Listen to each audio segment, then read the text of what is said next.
ഞാൻ രമ്യ ഹരിശങ്കർ. നിങ്ങൾ ആദ്യമായിട്ടാണ് എൻ്റെ ചാനൽ വിസിറ്റ് ചെയ്യുന്നതെങ്കിൽ എല്ലാവരും ആ സബ്സ്ക്രൈബ് ബട്ടൺ ക്ലിക്ക് ചെയ്യുക. അതോടൊപ്പം സൈഡിലുള്ള ബെല്ലൈക്കണും ക്ലിക്ക് ചെയ്യുക. അപ്പോൾ ഞാൻ പുതിയ വീഡിയോ ലോഡ് ചെയ്യുമ്പോൾ നിങ്ങൾക്ക് അതിൻ്റെ നോട്ടിഫിക്കേഷൻ വരും. Hey guys, welcome back to my channel. ഇന്ന് ഞാൻ കാണിക്കാൻ പോകുന്നത് ഒരു പനീർ ബുർജിയാണ്. ഈസിയാണ് പനീർ ബുർജി ഉണ്ടാക്കാൻ. നമുക്ക് ചപ്പാത്തിക്കൊപ്പം ദോശയ്ക്ക് സ്റ്റഫിംഗ് ആയിട്ടും ഒക്കെ കഴിക്കാം. അപ്പോൾ പനീർ ബുർജി ഉണ്ടാക്കാൻ വേണ്ടിയിട്ട് ഞാനൊരു പാൻ ചൂടാക്കാൻ വെച്ചിട്ടുണ്ട്. ചൂടായ പാനിലോട്ട് 1 ടേബിൾ സ്പൂൺ ബട്ടർ ആഡ് ചെയ്തു. ബട്ടർ ഒന്ന് മെൽട്ടായാൽ മാത്രം മതി. എൻ്റെ ഫ്ലേവർ ഒന്നും മാറണ്ട, എൻ്റെ കളർ ഒന്നും മാറേണ്ട ആവശ്യമില്ല. ജസ്റ്റ് ഒന്ന് മെൽട്ടായി കഴിഞ്ഞ് കഴിഞ്ഞാൽ നമുക്ക് അതിലോട്ട് സവാള, പച്ചമുളക്, ഇഞ്ചി, വെളുത്തുള്ളി ഇത്രയും ആഡ് ചെയ്ത് കൊടുക്കണം. ഞാൻ കുറച്ച് എളുപ്പപ്പണിക്ക് ഓൾറെഡി സവാളയും ഇഞ്ചിയും വെളുത്തുള്ളി പച്ചമുളക് എല്ലാം ഫുഡ് പ്രോസസ്സറിലിട്ടിട്ട് ഒന്ന് ചോപ്പ് ചെയ്തെടുത്തു. ഉണ്ട് ഓൾമോസ്റ്റ് അതൊരു ക്രഷ് ആയിട്ടിരിക്കുകയാണ്. ഞാനിവിടെ ഏകദേശം ഒരു 2 സവാള, ഒരു 3 പച്ചമുളക് വലുതായിരുന്നു, കൊണ്ട് 3 എടുത്തിട്ടുണ്ട്. അതേമാതിരി ഒരു 6 അല്ലി വെളുത്തുള്ളി, ഒരു ചെറിയൊരു കഷ്ണം, ഒരു 1/2 ഇഞ്ച് നീളത്തിലുള്ള ഇഞ്ചിയാണ് എടുത്തിരിക്കുന്നത്.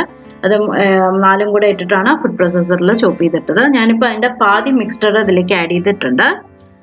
എന്നിട്ട് നോക്കിയിട്ട് നമുക്ക് വേണമെങ്കിൽ കുറച്ചുകൂടെ വേണമെന്നുണ്ടെങ്കിൽ പിന്നീട് ആഡ് ചെയ്ത് കൊടുക്കാം. ഞാനിപ്പോൾ എന്തായാലും ഇത്ര ആഡ് ചെയ്തിട്ടുള്ളൂ. ഇത് ഞാൻ ഫുഡ് പ്രോസസ്സറിലിട്ടിട്ട് നന്നായി ഫൈനായിട്ട് ചോപ്പ് ചെയ്തെടുത്താണ്. ഓൾമോസ്റ്റ് ക്രഷ് ആണത്. അപ്പോൾ ഇതിൻ്റെ പച്ചമണമൊക്കെ ഒന്ന് മാറണം. അത് കഴിഞ്ഞാൽ നമുക്ക് ഇതിലോട്ട് മസാലപ്പൊടികളെല്ലാം ഓരോന്നോരോന്നിട്ട് ആഡ് ചെയ്ത് കൊടുക്കണം. അപ്പോൾ ആ സമയം കൊണ്ട് നമുക്ക് പനീർ എടുത്തിട്ട്, പനീർ ഇത് ഏകദേശം ഒരു 180 ഗ്രാം പനീറുണ്ട്. ഞാൻ വീട്ടിൽ തന്നെ ഉണ്ടാക്കിയ പനീറാണ്. ഞാൻ ഇത് ഒന്ന് കൈ കൊണ്ടൊന്ന് പൊടിച്ചെടുക്കാൻ പോവുകയാണ്. ഓക്കെ, എന്നാലേ ചിലതെല്ലാം വലിയ പീസസ് ആയിട്ട് ഇരുന്നോട്ടെ, ചിലതെല്ലാം കുഞ്ഞു കുഞ്ഞു പീസസ് ആയിരിക്കും നമ്മൾ കൈ കൊണ്ട് പൊടിക്കുമ്പോൾ. അപ്പോൾ അങ്ങനെ എന്നാലേ അതിൻ്റെ ടേസ്റ്റ് വരുള്ളൂ പനീറിൻ്റെ.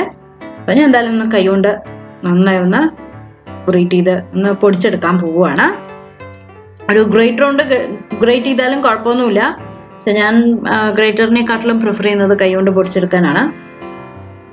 പനീർ ഞാൻ പൊടിച്ചു വെച്ചിട്ടുണ്ട്. അതിൻ്റെ അടിയിൽ കൂടെ തന്നെ സവാളയും നോക്കണം, അതിട്ട് വേറെ എവിടെയും പോകരുത്. ലോ ഫ്ലെയിമിലാണ് ഇട്ടിരിക്കുന്നത്. ഇനി നമുക്ക് അതിലോട്ട് പൊടികളെല്ലാം ആഡ് ചെയ്ത് കൊടുക്കാം. ഞാൻ ഏകദേശം ഒരു 1/2 ടീസ്പൂൺ മഞ്ഞൾപ്പൊടി, ഒരു 1.5 ടീസ്പൂണോളം കാശ്മീരി മുളക് പൊടി ആഡ് ചെയ്ത് കൊടുത്തിട്ടുണ്ട്. പിന്നെ നമുക്ക് ആഡ് ചെയ്യാനുള്ളത് 1 ടേബിൾ സ്പൂൺ മല്ലിപ്പൊടി, ഒരു 1.5 ടീസ്പൂൺ ജീരകത്തിൻ്റെ പൊടി ഇത്രയും ആഡ് ചെയ്ത് കൊടുക്കുന്നുണ്ട്.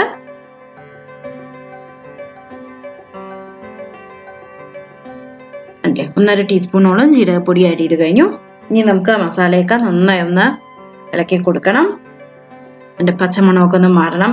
എനിക്ക് മസാലയൊക്കെ ആഡ് ചെയ്ത് കഴിഞ്ഞപ്പോൾ സവാള ഒട്ടും പോരാന്ന് തോന്നി. അതുകൊണ്ട് ഞാൻ കുറച്ചുകൂടെ സവാള ആഡ് ചെയ്ത് കൊടുക്കുന്നുണ്ട്. അപ്പോൾ നോക്കട്ടെ, ഒന്നുകൂടെ ഒന്ന് ഇളക്കിയിട്ട്. എൻ്റെ കരിഞ്ഞു പോരുത്, ലോ ഫ്ലെയിമിലിട്ടിട്ടാണ് ഞാനിതെല്ലാം ചെയ്യുന്നത്. അപ്പോൾ ഞാൻ കുറച്ചുകൂടെ സവാള ആഡ് ചെയ്ത് കൊടുക്കുകയാണ്. ആ ബാക്കി ഉണ്ടായിരുന്ന ഹാഫിൽ ഒരു 1/4 ഭാഗം കൂടെ ആഡ് ചെയ്ത് കൊടുക്കുന്നുണ്ട്. ഓക്കെ, യാ, ഇത് മതി. ഈ മിക്സ്ചർ ആക്ച്വലി ഞാൻ 2 ആക്കാൻ പോവുകയാണ്. കുറച്ച് ഞാൻ മിക്സ്ചർ റെഡി ആയി കഴിഞ്ഞാൽ കുറച്ച് ഞാൻ മാറ്റി വയ്ക്കും. കാരണം ഹസ്ബൻഡിന് ഞാൻ ഇത് എഗ് ബുർജി ആക്കാൻ പോവുകയാണ്. അതുകൊണ്ട് ബാക്കിയുള്ള ഹാഫ് വെച്ചിട്ടാണ് ഞാൻ പനീർ ബുർജി ആക്കാൻ പോകുന്നത്.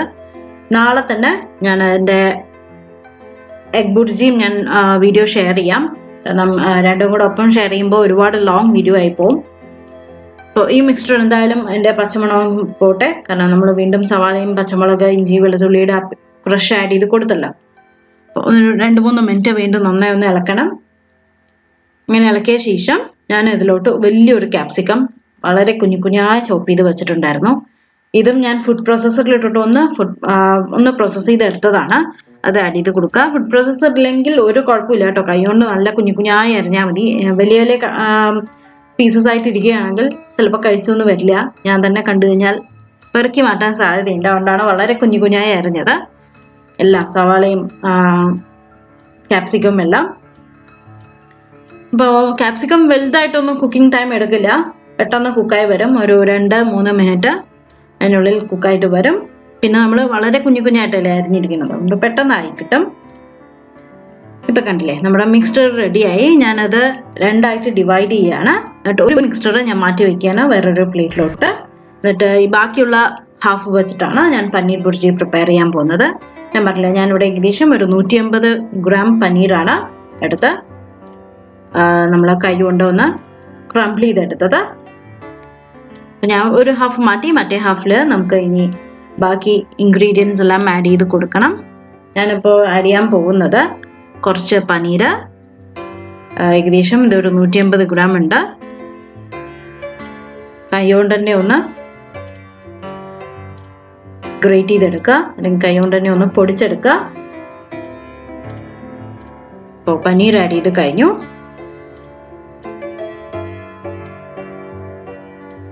ഇത് ഡ്രൈ ആണ്. ഇപ്പോൾ ചപ്പാത്തിക്കൊപ്പം കഴിക്കാൻ ഇഷ്ടമുണ്ടെങ്കിൽ അങ്ങനെ കഴിക്കാം, ദോശയ്ക്ക് ഫില്ലിംഗ് ആയിട്ട് കഴിക്കാം. ഇതേ മസാല തന്നെയാണ്, ആ ബേസിക് മിക്സ്ചർ തന്നെയാണ് നമ്മൾ എഗ് ബുർജിക്കും എടുക്കുന്നത്. എഗ് ബുർജി എങ്ങനെയാക്കാന്നുള്ളത് ഞാൻ നാളെ തന്നെ വീഡിയോ ഷെയർ ചെയ്യാം. ഓക്കെ, പാക്കിംഗ് തകൃതിയായിട്ട് നടന്നുകൊണ്ടിരിക്കുന്നുണ്ട്. അപ്പോൾ പുതിയതായിട്ടൊന്നും ഷൂട്ട് ചെയ്യാൻ പറ്റില്ല, അതുകൊണ്ട് ഓൾറെഡി ഷൂട്ടഡ് വീഡിയോസ് ആണ് ഞാനിപ്പോൾ ഇട്ടുകൊണ്ടിരിക്കുന്നത്. ആവശ്യത്തിന് ഉപ്പ് ആഡ് ചെയ്ത് കൊടുക്കുക. ഇനി ഞാൻ ആഡ് ചെയ്യാൻ പോകുന്നത് കുറച്ച് തക്കാളിയാണ്. ഏകദേശം ഒരു വലിയൊരു തക്കാളി ഞാൻ മുഴുവനായിട്ട് ആഡ് ചെയ്ത് കൊടുക്കുന്നുണ്ട്. ഞാൻ ആദ്യം കുറച്ച് ആഡ് ചെയ്തു, അത് കഴിഞ്ഞിട്ട് ഞാൻ ഇനിയും ആഡ് ചെയ്യുന്നുണ്ട്. തക്കാളി ഞാൻ വലുതായിട്ടൊന്നും കുക്ക് ചെയ്യുന്നില്ല, എനിക്ക് ജസ്റ്റ് അതിൻ്റെ ഫുൾ ഫ്ലേവേഴ്സ് അങ്ങനെ തന്നെ ഇരിക്കണം. അതുകൊണ്ട് ഞാൻ ബാക്കിയുള്ള തക്കാളി കൂടെ ആഡ് ചെയ്ത് കൊടുക്കുന്നുണ്ട്. ഒരുപാട് കുക്ക് ചെയ്യുന്നില്ല തക്കാളി.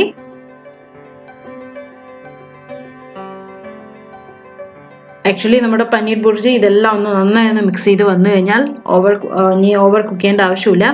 ജസ്റ്റ് ഒന്ന് ആ തക്കാളി ഒന്ന് സോഫ്റ്റായി വന്നു കഴിഞ്ഞാൽ നമ്മുടെ ബുർജി റെഡി ആവും. പിന്നെ കഴിക്കേണ്ട ആവശ്യം മാത്രമേ ഉള്ളൂ. വളരെ ഈസിയാണ് ഉണ്ടാക്കാൻ, പെട്ടെന്ന് ഉണ്ടാക്കാൻ പറ്റും പനീർ കയ്യിലുണ്ടെങ്കിൽ. ക്യാപ്സിക്കം വേണമെന്ന് ഒരു നിർബന്ധവും ഇല്ല കേട്ടോ. കണ്ടില്ലേ, നമ്മുടെ പനീർ ബുർജി തക്കാളി എല്ലാം വെന്തു.